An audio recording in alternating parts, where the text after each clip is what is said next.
আসসালামু আলাইকুম, আশা করি সবাই ভালো আছেন। স্যামসাং আমাদের মাঝে তাদের চমৎকার একটি স্মার্টফোন লঞ্চ করতে যাচ্ছে। আর এই স্মার্টফোনটিতে স্যামসাং সব দুর্দান্ত স্পেসিফিকেশন দিয়ে আমাদের মাঝে লঞ্চ করতে যাচ্ছে। আজকের ভিডিওতে আমরা আলোচনা করতে যাচ্ছি স্যামসাংয়ের সবথেকে জনপ্রিয় সিরিজ স্যামসাংয়ের এ সিরিজের দুর্দান্ত একটি ফোন স্যামসাং A62 এই ফোনটি নিয়ে। এই ফোনটিতে কী কী দুর্দান্ত স্পেসিফিকেশন দিয়ে স্যামসাং আমাদের মাঝে নিয়ে আসতে যাচ্ছে, এই ফোনটির দাম কত হবে বাংলাদেশ এবং ইন্ডিয়ার মার্কেটে, এবং এই ফোনটি আমাদের এই বাজেটে স্যামসাং যথেষ্ট ভ্যালু ফর মানি প্রোভাইড করবে কি না, এই সকল বিষয়ে ফুল ডিটেলস আলোচনা করব আজকের ভিডিওতে। তাই আপনাকে বলবো, আপনি যদি স্যামসাংয়ের এই দুর্দান্ত স্মার্টফোনটি সম্পর্কে জানতে আগ্রহী হয়ে থাকেন তাহলে আমাদের সাথে ভিডিওটি শেষ পর্যন্ত কন্টিনিউ করতে থাকেন। আর মূল ভিডিওতে যাবার আগে যে কথাটা না বললেই নয়, আপনি যদি আমাদের চ্যানেলটি প্রথমবার ভিজিট করে থাকেন তাহলে প্লিজ আমাদের চ্যানেলটি সাবস্ক্রাইব করে পাশে থাকা বেল আইকনটি প্রেস করে রাখবেন। চলুন তাহলে মূল ভিডিওটি শুরু করা যাক। অ্যাট ফার্স্ট আমরা এই ফোনটির লুক এবং ডিজাইন নিয়ে আলোচনা করব। স্যামসাংয়ের এই ফোনটিতে সামনে পিছনে দেওয়া হবে গরিলা গ্লাস 6 এর প্রোটেকশন, এবং এই ফোনটির ব্যাক সাইডে থাকবে কোয়াড ক্যামেরা সেটআপ, এবং এই ফোনটির ফ্রন্টে থাকবে একটি সিঙ্গেল পাঁচল কাটিং সেলফি ক্যামেরা, এবং এই ফোনটির নিচের দিকে থাকবে USB টাইপ সি এবং স্পিকার। তবে স্যামসাংয়ের এই জিনিসটা আমার কাছে ভালো লেগেছে, এই ফোনটিতে স্যামসাং একটি 3.5 মিলিমিটারে একটি হেডফোন জ্যাক রেখেছে। তো এই ব্যাপারটা যারা গেমার আছেন তাদের জন্য দুর্দান্ত কাজে লাগবে। এবারে আসা যাক স্যামসাংয়ের এই ফোনটির ডিসপ্লে সেকশন নিয়ে। এই ফোনটিতে স্যামসাং ডিসপ্লে হিসেবে রাখছে 6.6 ইঞ্চি মাপের একটি ফুল HD plus super AMOLED display, যার রিফ্রেশ রেট থাকবে 120 হার্টজ। তো সুপার অ্যামোলেডের সাথে 120 হার্টজের রিফ্রেশ রেট থাকার ফলে এই ফোনটির ডিসপ্লে সেকশন একবারে স্মুথ হতে যাচ্ছে। আর এই ডিসপ্লেতে প্রোটেকশন হিসেবে থাকবে গরিলা গ্লাস 6 এর প্রোটেকশন। তো এই ফোনটির ডিসপ্লে সেকশন আমার কাছে এক কথায় দুর্দান্ত লেগেছে। এবারে আসা যাক এই ফোনটির ক্যামেরা সেকশনে। এই ফোনটির ব্যাক সাইডে থাকছে কোয়াড ক্যামেরা সেটআপ, যার প্রাইমারি লেন্স থাকবে 108 মেগাপিক্সেলের, সাথে থাকবে একটি 12 মেগাপিক্সেলের আলট্রা ওয়াইড অ্যাঙ্গেল লেন্স, তারপরে যথাক্রমে থাকবে একটি 5 মেগাপিক্সেলের ম্যাক্রো লেন্স এবং 5 মেগাপিক্সেলের ডেপথ সেন্সর। তো এই ফোনটির ব্যাক সাইডে ক্যামেরা সেকশনও আমার কাছে দুর্দান্ত লেগেছে। এই ফোনটির ব্যাক সাইডে ক্যামেরা দিয়ে আপনি 4K-তে 60 FPS এর দুর্দান্ত ভিডিও রেকর্ড করতে পারবেন, সাথে দুর্দান্ত ফটোগ্রাফিও করতে পারবেন। তো স্যামসাংয়ের এই ফোনটির পিছনে ক্যামেরা দিয়ে আপনি 4K-তে 60 FPS পর্যন্ত ভিডিও রেকর্ড করতে পারবেন। এবারে আসা যাক এই ফোনটির ফ্রন্ট ক্যামেরাতে। এই ফোনটিতে ফ্রন্ট ক্যামেরা হিসেবে থাকছে একটি 44 মেগাপিক্সেলের সেলফি ক্যামেরা।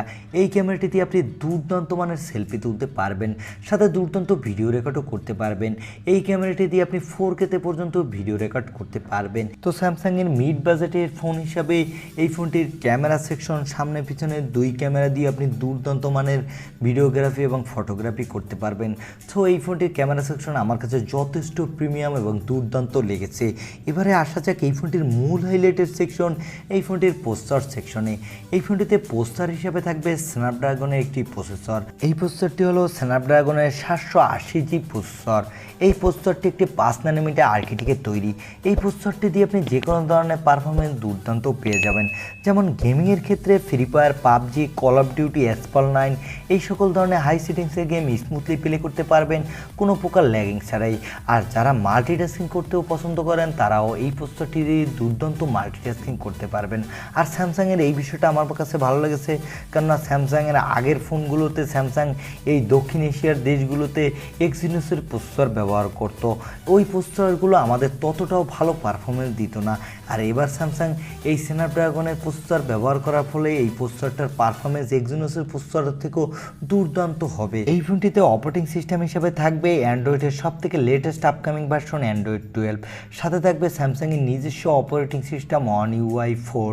এই দুটি মিলিত কম্বিনেশনে আপনি এই ফোনটির ইউআইতে দুর্দান্ত ফাস্ট পারফরমেন্স পেয়ে যাবেন বলে আশা করা যাচ্ছে। এই ফোনটিতে ব্যাটারি হিসেবে থাকবে একটি 6000 mAh এর বিগ ব্যাটারি, এবং এই ব্যাটারিটি চার্জ করার জন্য থাকবে 2500 ওয়াটের একটি ফাস্ট চার্জার।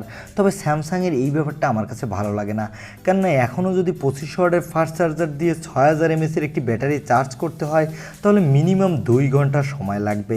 এখানে যদি স্যামসাং তাদের চার্জারে আরেকটু ডেভেলপ নিয়ে আসে, এখানে যদি অ্যাটলিস্ট চার্জারের জন্য 33 ওয়াটের ফাস্ট চার্জার ব্যবহার করতো, তাহলে এই ফোনটির ব্যাটারি সেকশন আর একটু বেটার হতো।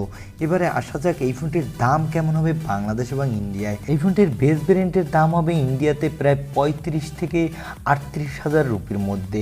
সেক্ষেত্রে বাংলাদেশে যখন এই ফোনটি অফিসিয়ালি লঞ্চ হবে, এই ফোনটির বেস ভেরিয়েন্টের দাম হবে বাংলাদেশে 45,000 টাকার কাছাকাছি। তবে আমার কাছে মনে হয় এই ফোনটির দাম যদি আর একটু কম রাখে স্যামসাং, তাহলে এই ফোনটি এই বাজেটে স্যামসাংয়ের ফোন হিসেবে একটি দুর্দান্ত ফোন হতে পারে।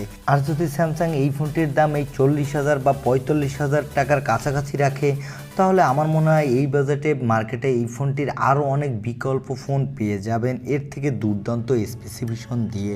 এই ছিল স্যামসাং A62 এই ফোনটির একটি রিভিউ। আর ভিডিওটি ভালো লাগলে অবশ্যই একটি লাইক দিবেন এবং চ্যানেলটি সাবস্ক্রাইব করে পাশে থাকা বেল আইকনটি প্রেস করে রাখবেন। দেখা হবে অন্য কোনো ভিডিওতে। আজকের মতো আল্লাহ হাফেজ।